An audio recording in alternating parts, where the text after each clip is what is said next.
Today we're going to be looking at one of the most fiendish chaos strategies, the Chaos Possessed Bomb.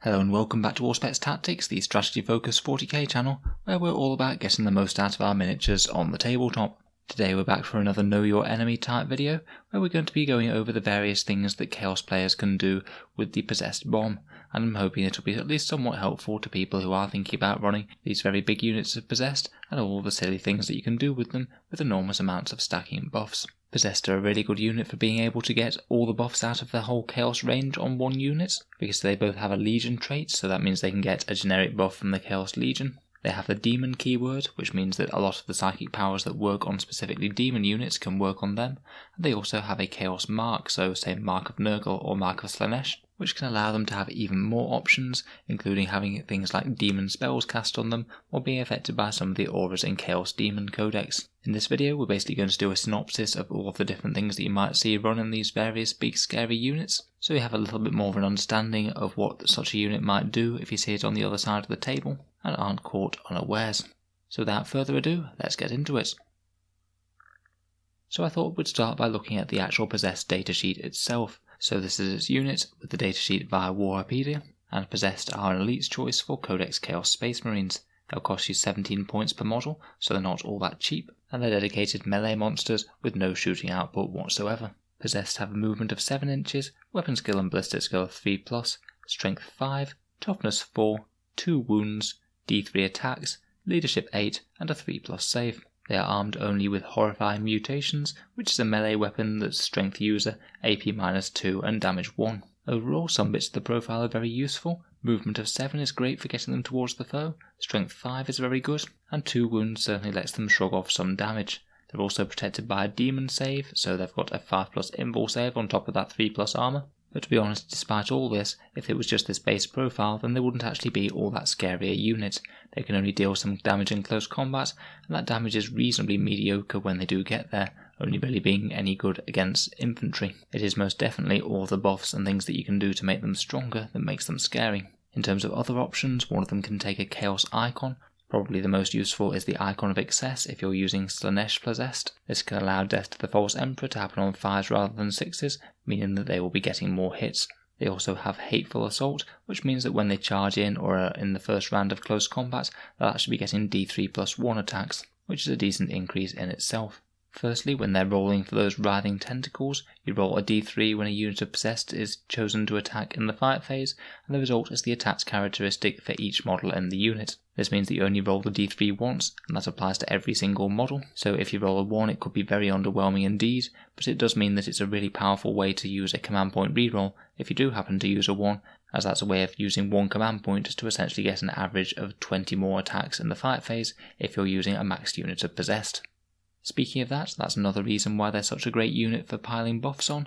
As well as being reasonably tough and reasonably fighty, they can also have a squad of up to 20 models, which would cost you 340 points on the board. This is one of the things that makes all those buffs so much more efficient, and typically the Possessed Bomb stratagem is to use one big unit of Possessed and focus all the attention on that. You can run multiple, and it's certainly not a bad idea, but it does mean that you'll be watering down the different buffs, as a lot of things are things like psychic powers and relics and prayers and things that you can only target with one unit each turn. So that's the Possessed datasheet. As we said, they're great because they have the demon keyword, a chaos mark of your choice, plus the option to take a legion of your choice, so you can get all of the buffs. Let's talk about the legion choices first, and there's really quite a few decent options for these guys. Top of the list, and what I've seen most commonly played, are Alpha Legion. It's really not hard to see why these come top of the list in most builds. Alpha Legion have a really good Legion trait, the one that gives you -1 to hit at range, which is a great little way of keeping them alive, and there's multiple other ways that you can increase that further. Perhaps even more importantly for the defensiveness of the unit though, is that they have access to a stratagem called Conceal. This Conceal stratagem will basically prevent an enemy army from targeting the Possessed unit unless it's the closest unit to them. It does cost 2 command points, but as an ability it's ridiculously powerful. You could have things like Nurglings or a very hard to hit Lord Discordant in the midfield, and completely frustrate your opponent's gun line while the Possessed just walk up unharmed.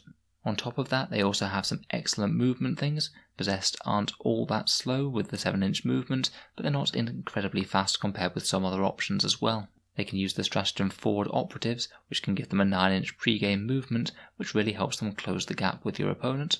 And they can also have a Warlord trait that allows you to redeploy them after you've seen where your opponent deploys, so you can make the best judgment as to where your Death Star possessed bomb is going to go. I would say that Alpha Legion are probably the default choice out of these, and the rest are all more sort of different variants.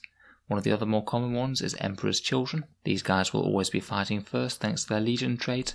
They have a stratagem called Excess of Violence for additional combat damage, and they have the very nice stratagem called Combat Elixirs, which is 2 command points and gives your unit a flat buff all game long. You can either choose between +1 attack, strength, +2 move, or +1 toughness, all of which are really quite decent. For me, the extra attacks, extra move and extra toughness are probably the best, and possibly the extra toughness might win out for me, but they're all decent options and you could tailor them depending on your opponent. They can also make far more reliable charges as well, due to being able to use a stratagem to sub out one of the dice for a 6. The slight downside of Emperor's Children is that it will lock you into Slaanesh possessed. They're not bad and they certainly have decent options, but Nurgle is certainly another very valid option. Wordbearers have a few decent things to recommend them, namely probably the easiest way to get more damage out of your possessed, as they can have a stratagem that allows them to hit with +1 damage when they get to close combat. Only being damage 1 is probably the thing that harms the possessed's damage output against hard targets the most, although they're still not bad. Going up to damage 2 will just double their damage against any hard targets, meaning they should be chewing through pretty much anything with ease. Wordbearers can also access better Dark Apostles and have a helpful Master of the Union Warlord trait, which can give them an aura of +1 attack if they should want it. Night Lords and World Eaters are some maybe slightly more out there picks. Night Lords can be -1 to hit, and they can prevent enemies falling back, which could be very powerful and another way to stop them being shot early. They could also fall back and charge with another stratagem. The World Eaters can get extra attacks from their Legion trait, they can fight twice with a command point due to being Khorne, and have stratagems for a pre-game move similar to Alpha Legion and extra AP when they're in combat. From there you have the choice of which mark to go with. Again, I think that the most common played one is Nurgle, so Alpha Legion Nurgle possessed bombs are definitely a common thing compared with some of the others.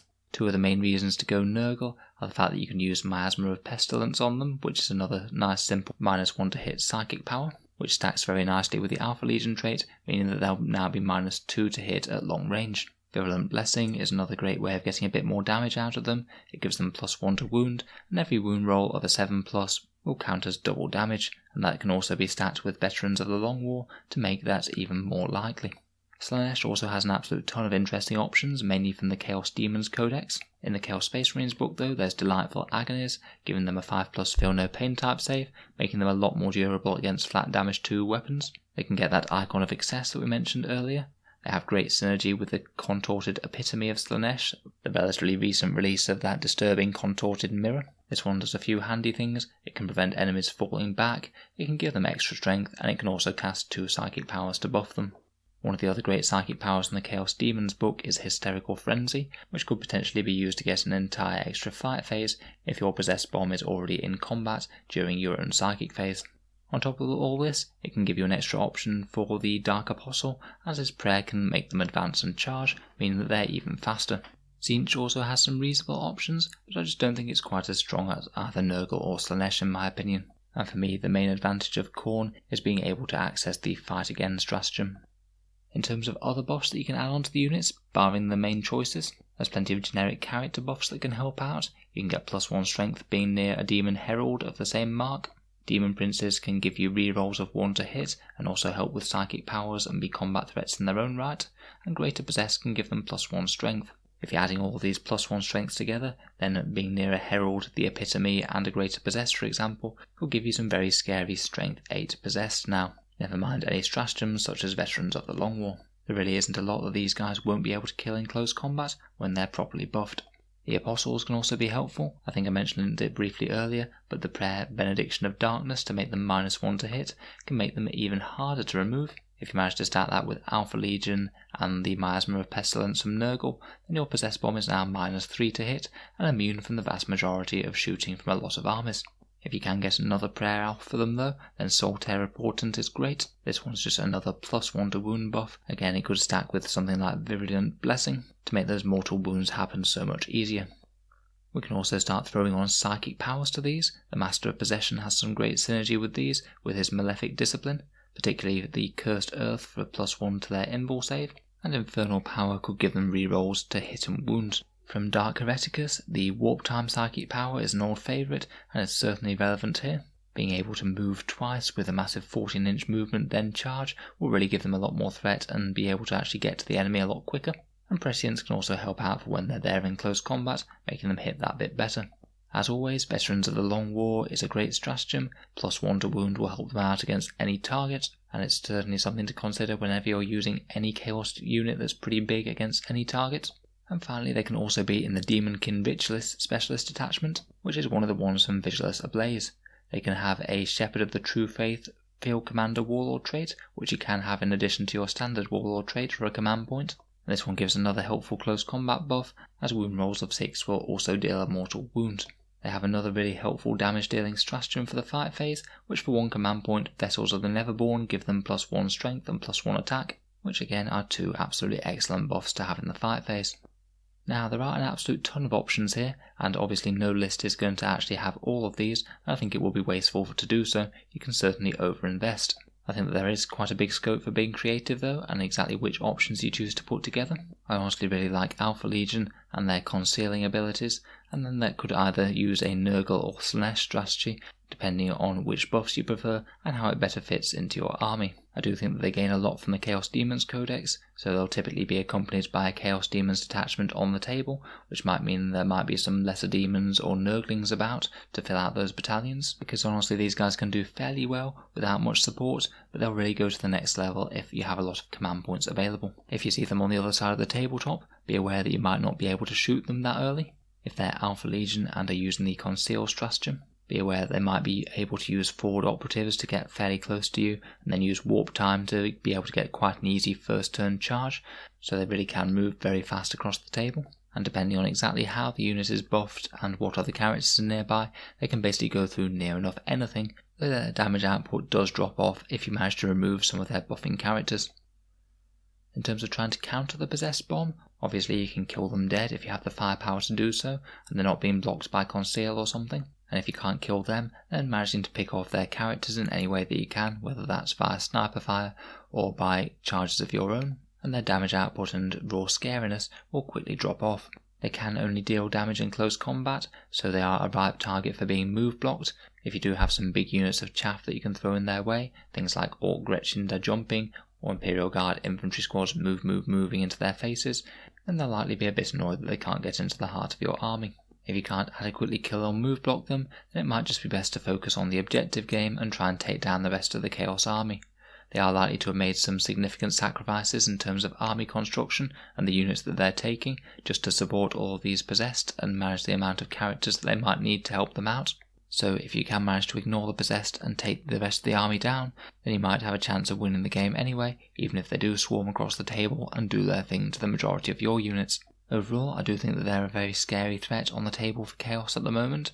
They're not all that easy to understand from the amount of buffs that they can get from various sources, and it's not unreasonable to ask your opponent to ask how their different units can buff the Bomb of Possessed before the battle starts, just so you know roughly what's happening, and don't get wrong-footed.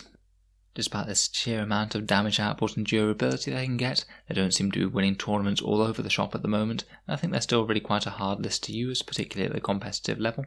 As if you do manage to not line up some moving parts, or some key powers fail or be denied, then it could change the game pretty quickly. If you've had any experience either playing with or against the Possessed Bomb at all, then please let me know down in the comments. It would certainly be good to have any further insights, and to share them with the rest of us too. If you've enjoyed the video, feel free to subscribe to Auspex Tactics for regular 40k content coming out every day. And if you have been enjoying the content recently and you'd like to see more videos coming, then feel free to have a look at my Patreon link in the description below. Basically, making all of these videos does take a fair amount of time, and the support of my patrons on Patreon is what makes it possible, so any support is absolutely greatly appreciated, and a massive thank you to you guys for making this channel possible. Thanks very much for listening, I'll hope to see you guys next time.